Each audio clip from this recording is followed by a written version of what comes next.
에바브로디도가 세운 교회다. 그리고 에바브로디도로부터 골로새 교회의 소식을 전해 들었다.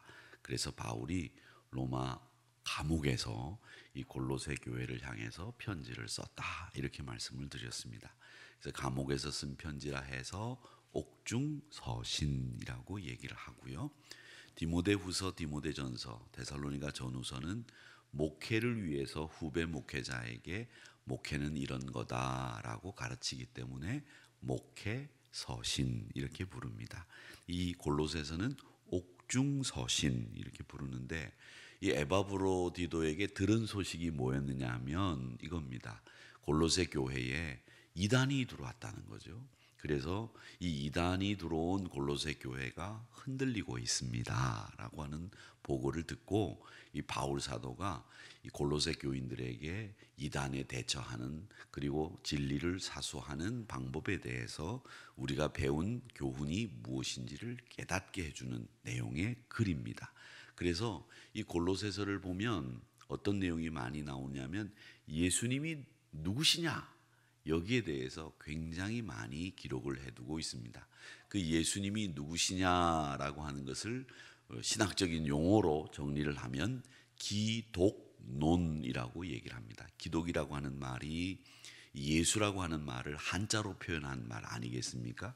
그걸 그냥 한자로 표현 안 한 것은 예수교라고 하지만, 우리가 기독교 대한성결교회라고 하면 예수님을 믿는 한국의 성결교회다 이런 뜻이잖아요.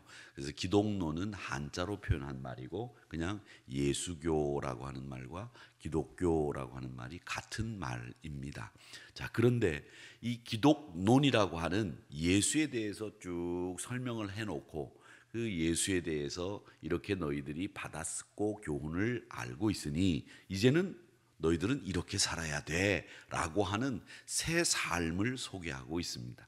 그래서 이 골로새서라고 하는 이 편지는 구조가 어떻게 되어 있느냐면, 이단이 침투했다라고 하는 보고를 받고 예수에 대해서 설명하고, 그 예수를 믿는 사람들이 새 삶을 어떻게 살아야 되는지를 서술해 놓은 책, 이게 골로새서다 이렇게 정리를 해두시면 되겠고요. 그 골로새서에서 얘기하는 새 삶이라고 하는 것은 두 단어로 정리를 하면, 새 삶은 하나는 뭐냐면 감사, 그리고 항상 우리가 믿음으로 사는데 그 감사와 사랑, 이게 골로새 교회를 향해서 새 삶을 사는 사람들이 가져야 될 신앙적인 덕목, 이게 두 가지 거죠. 사랑과 감사. 그러면 이게 골로새서가 다 여러분들에게 정리가 됐다 이렇게 말씀을 드릴 수 있겠고, 오늘 말씀이 바로 새 삶을 사는 우리 그리스도인들이 가져야 되는 두 가지 덕목, 사랑과 감사에 대해서 이야기를 하고 있다 이렇게 보시면 되겠습니다. 그래서 이 바울 사도는 골로새 교인들에게 보내는 편지 가운데 기독론을 소개하고, 그 기독론, 예수님이 이런 분이기 때문에 우리가 예수님을 믿는 사람으로서 입어야 될 옷이 이런 옷이다 라고 하는 그 우리 성도들의 삶의 준칙, 또 덕목, 이런 것들을 소개하는데, 그게 두 가지, 감사, 사랑이다 이렇게 다 정리를 하면 골로새서는 끝났습니다. 이제 끝났어요. 끝났으면 어떻게 돼요? 기도하고 끝내야죠. 네. 근데 조금 더 설명을 하고 끝내겠습니다. 근데 누가 어떤 사람이 그러더라고요. 골로새서는 이단 믿으면, 이단에 빠지면 골로 간다는 걸 가르쳐 주는 책이다 이렇게 이야기해서, 아이고 이게 참 무섭게도 설명한다, 제가 그렇게 얘기를 한 적이 있었는데, 여러분 그럼 외우기는 쉽겠죠? 예, 외우기는 쉬워요. 이단 믿으면 골로 간다, 그래서 골로새서다 이렇게 얘기를 하시는 분이 누군가 있던데, 어쨌든 이단을 배격해야 된다라고 하는 책이다라고 하는 거죠. 자, 그러면서 우리 예수 믿는 사람들이 새 삶을 사는 두 가지, 제일 첫 번째는 사랑을 하는 사람들이다라는 거죠. 사랑이라고 하는 주제는 노래로도 그렇고 사람에게 있어서도 가장 큰 주제가 이 사랑이라고 하는 겁니다. 왜냐하면 사람은 사랑하며 살아갈 수 있도록 만들어져 있죠. 사랑 안 하면 살아갈 수가 없는 게 우리 사람입니다. 다 사랑을 하고 살아가야 되는데 우리가 하나님의 백성으로 합당하게 살려면 사랑해야 된다. 그분의 사랑으로 그분 안에서 사랑해야 되는데 그 사랑을 뭐라고 얘기를 하는가 하면 13절에서 이렇게 얘기를 합니다. 13절에 용서를 하는 것이 너희들에게 필요하고 또 그 용서와 함께 12절에서는 사랑을 실천하는 그 세세한 덕목을 얘기하고 있죠. 뭐라고 얘기하고 있습니까? 용납하되 긍휼과 자비와 겸손과 온유와 오래 참음으로 옷 입어라, 이렇게 이야기를 하고 있습니다. 이 말씀을 보면 꼭 우리가 고린도전서 13장 말씀을 보는 것 같고 갈라디아서 5장의 말씀을 보는 것 같습니다. 성령의 9가지 열매, 또 혹은 사랑은 어떤 것이다 라고 하는 것을 설명하는 말씀과 똑같아 보이는데, 역시 비슷한 것으로 우리가 예수님을 믿는 사람들이 입어야 될 옷은 긍휼, 자비, 겸손, 온유, 오래 참음의 옷이다 라고 하는 것을 얘기하면서 서로 용납할 것을, 용서할 것을 당부하고 있다라고 하는 것이죠. 그 다음에 그 긍휼과 자비와 겸손과 온유와 오래 참음 위에 용서를 하고 그 위에 뭐를 얹어야 되느냐면 사랑을 얹어라, 이렇게 이야기를 하고 있습니다.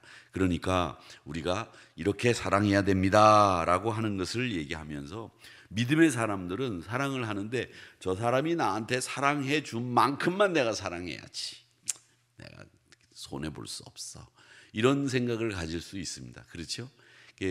우리가 어떤 분은 보면 헐 보면 사주려고 하시는 분이 있어요. 막 뭐가 있으면 야, 뭐 먹을래? 그러면서 막 커피도 사주고 막 음식도 사주고 막 사주는 분이 있는가 하면 어떤 분은 안 사주고 누가 살까 이렇게 기다리다가 사주면 얻어먹고 그 다음엔 내가 이번에는 안 사면 안 될 것 같아, 이렇게 판단이 딱 들어서 그때 타이밍에 맞춰서 한번 그때는 어떻게 사면 짝 사든가 아니면 찔끔 사든가 이렇게 얘기를 해야 되는데 그렇게 딱 사고 많은 분들이 계세요.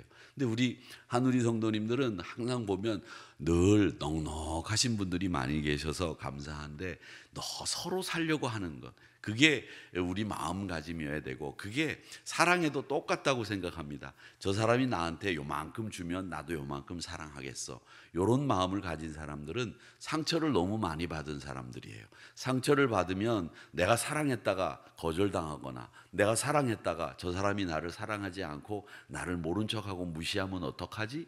이런 두려움 때문에 선뜻 내가 그 사람을 사랑해주지 못하는 거예요.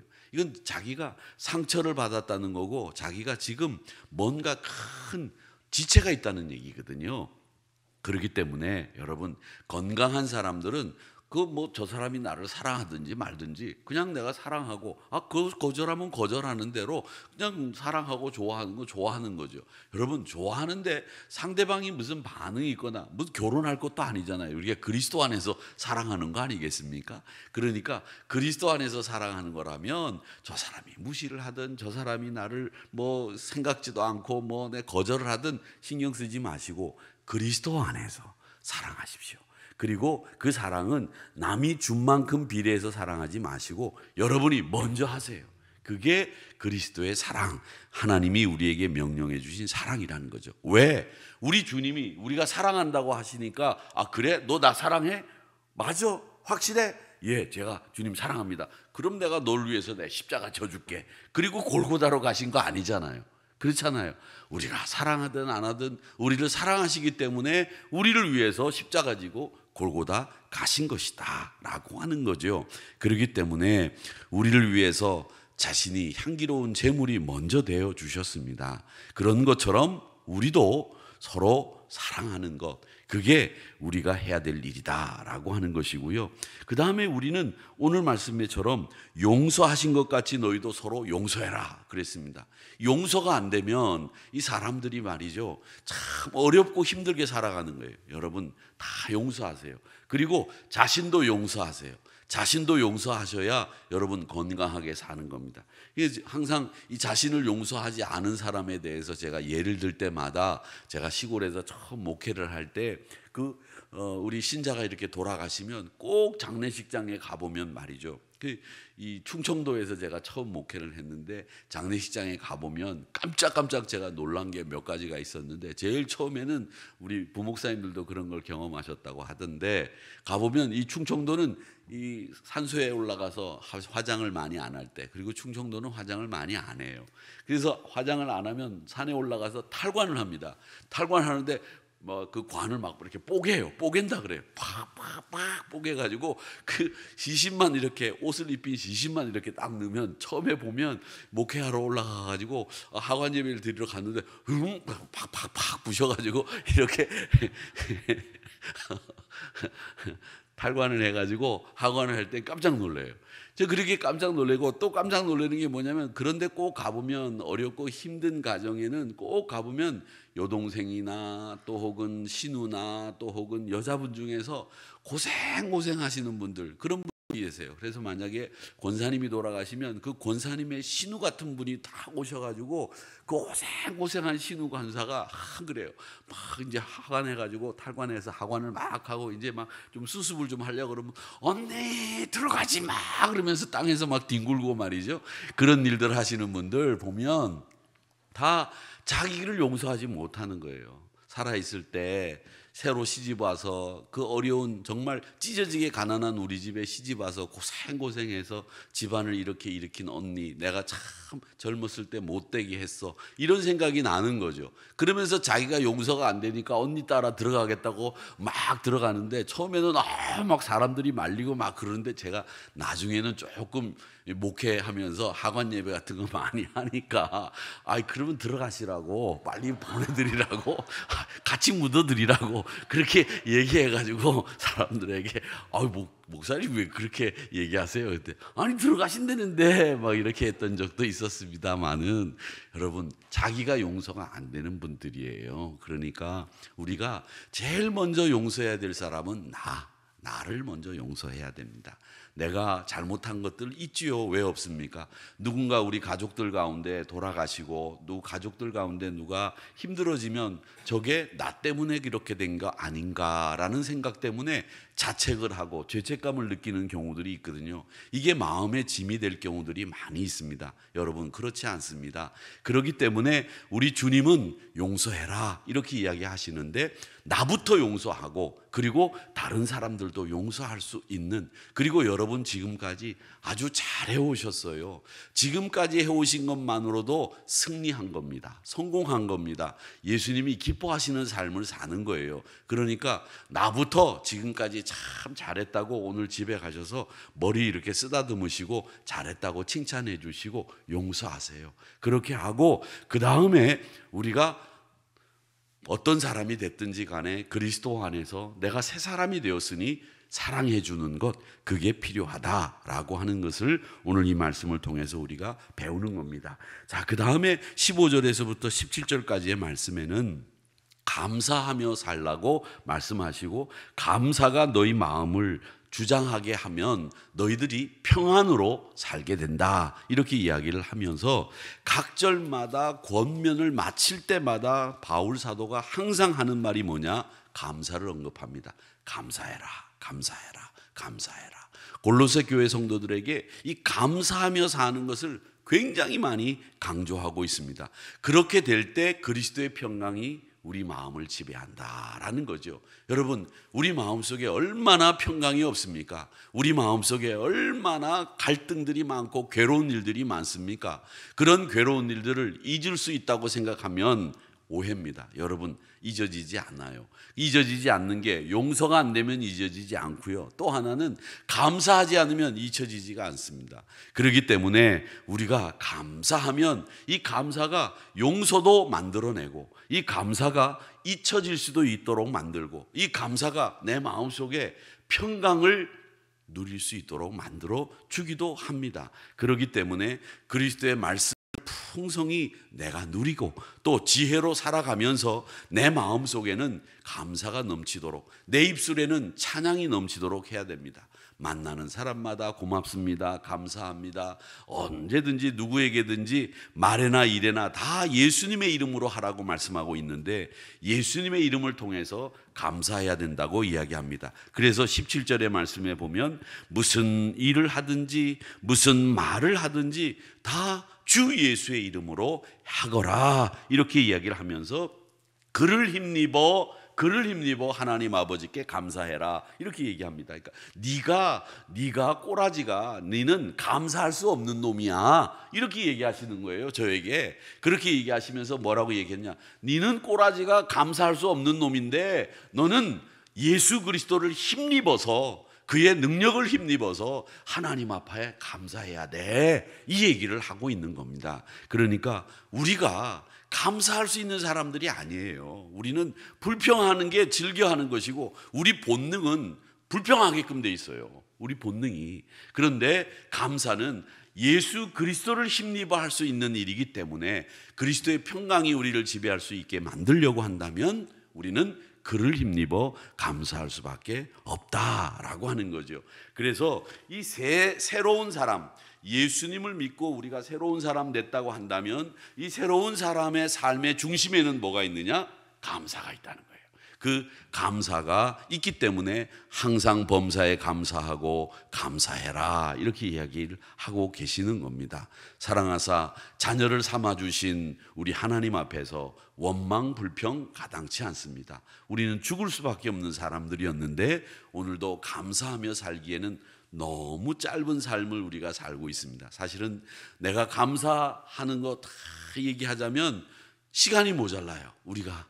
그렇기 때문에 여러분, 절대 우리 마음속에 있는 인간의 죄성으로부터 시작된 본성인 이 원망과 불평하지 마시고, 그 하나님 앞에 감사하기 위해서 예수 그리스도를 힘입어 하나님 아버지께 감사할 수 있는, 무슨 말이든지 무슨 일이든지 항상 예수의 이름으로 하고 그에게 그를 힘입어서 하나님 아버지께 감사할 수 있는 저와 여러분이 되시기를 바랍니다. 그래서 오늘 말씀은 사실은 결론과도 같은 말씀이에요. 기독론, 이단 앞에서 우리가 예수님을 어떤 분인지를 배우고, 예수님을 배운 우리들이 어떻게 살아야 되는지를 이야기하면서, 그 어떻게 살아야 되는지는 두 가지, 감사와 항상 우리 성도들의 삶 속에는 늘 뭐가 있어야 된다고요? 사랑이 있어야 된다, 이 이야기를 하고 있다라고 하는 것을 기억하시면서, 여러분 원망, 불평 다 벗어버리고, 심지어 이상한 것까지 다 원망하고 불평하시는 분들이 많이 계시는데, 그렇게 하지 마시고 우리 한우리 성도님들은 늘 감사하고, 감사하는데 그게 내가 잘 안 되니까 예수 그리스도를 힘입어 내가 감사해야지, 오늘 그렇게 생각하시면서 오늘 하루를 감사하시면서 사시기를 바라고, 오늘 집에 돌아가셔서는 먼저 나부터 용서하시고 아유 참 잘했다, 아유 잘했다라고 자기를 향해서 감사의 인사도 하시기를 바랍니다. 아셨죠? 꼭 하세요. 하시고 나를 잘 용서하고, 참 잘했어, 아우 왜 이렇게 이뻐, 아우 왜 이렇게 잘생겼어, 이렇게 서로 칭찬. 너무 수퉁스러울래나? 그렇죠? 그렇긴 하겠지만 여러분 참 잘하셨습니다. 그동안 승리하셨습니다. 그를 힘입어 감사하고 하나님 앞에 그리스도의 평강이 여러분의 마음을 주장할 수 있도록 만드시는 우리 한우리 성도님들이 다 되시기를 주님의 이름으로 축복합니다.